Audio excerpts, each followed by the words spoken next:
আসসালামু আলাইকুম।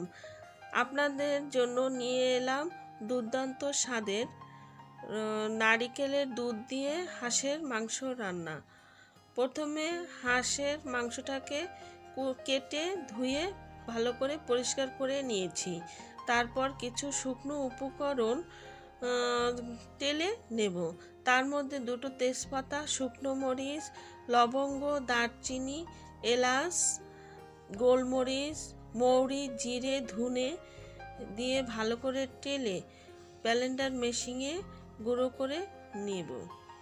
তারপরে একটি প্যান বসিয়ে পর্যাপ্ত পরিমাণে তেল দিয়ে গরম হলে 1 কাপ পেঁয়াজ কুচি দিয়ে ভালো করে নেড়েচেড়ে লালচে করে ভেজে নেব।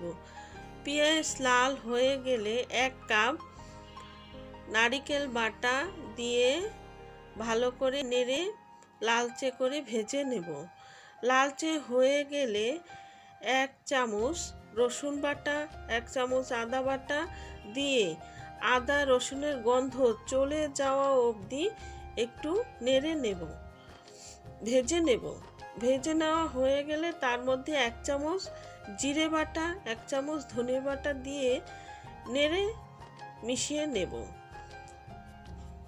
নেড়ে মিশিয়ে নেওয়ার পরে 1 চামচ হলুদ গুঁড়ো, স্বাদ অনুসারে মরিচের গুঁড়ো, যে যেরকম ঝাল পছন্দ করেন।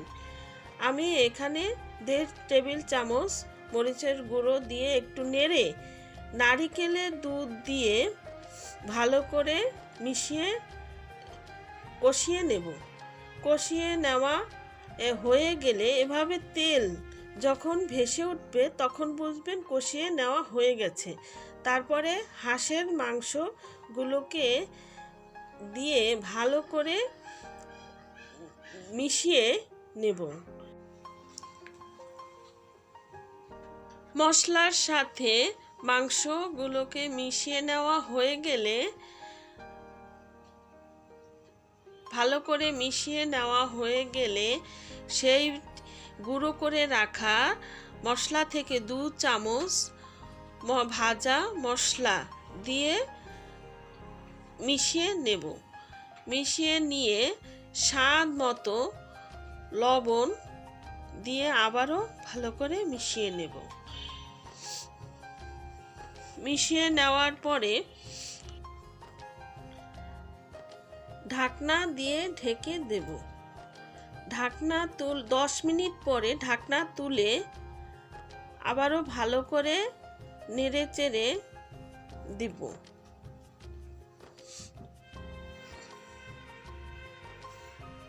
নেড়ে চেড়ে দেওয়ার পরে বাকি ভেজে রাখা মশলাটুকু দিয়ে আবারও ভালো করে মিশিয়ে নিয়ে বাকি নারিকেলের দুধ দিয়ে দেব। নারিকেলের দুধ দিয়ে ভালো করে মশলার সাথে মিশিয়ে নেব। মিশিয়ে নেওয়া হয়ে গেলে ঢাকনা দিয়ে ঢেকে দেব 20 মিনিটের জন্য। 20 মিনিট পর ঢাকনা তুলে 7-8টি কাঁচামরিচ দিয়ে আবারও নেড়েচেড়ে দেব।